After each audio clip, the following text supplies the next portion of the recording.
Ako po si Jovi from Taysan, Batangas po.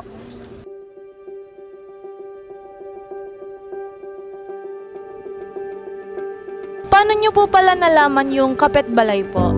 Bali sa Facebook po. Bali OFW po ako. Tapos tuwing lunchtime nakikita ko yung mga vlog ni Sir Roy.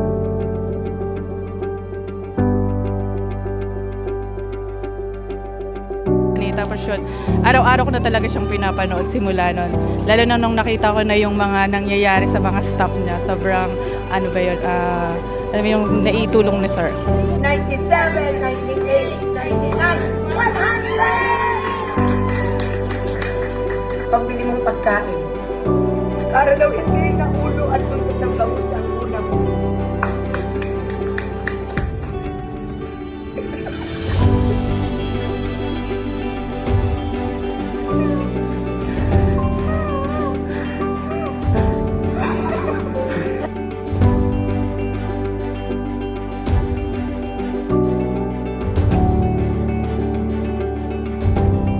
Super saya ko at naming lahat ng Kapet Balay family.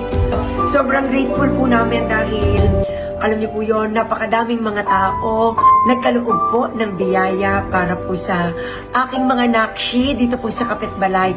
Maraming salamat po sa inyong lahat. Ibibigay po sa Kapet Balay family ang mga biyaya po na pinagkaloob ninyong mga followers. I love you! Maraming salamat po.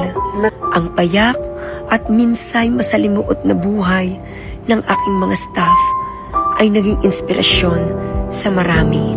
Sabi mo, masaya ako! Masaya ako! Maraming salamat po! Maraming salamat po sa mga natin po. Salamat sa Panginoon. Salamat po. Salamat po, Panginoon. Ginawa niyong ang Kapet Balay ay tahanan ng hindi empleyado lang, kundi pamilya.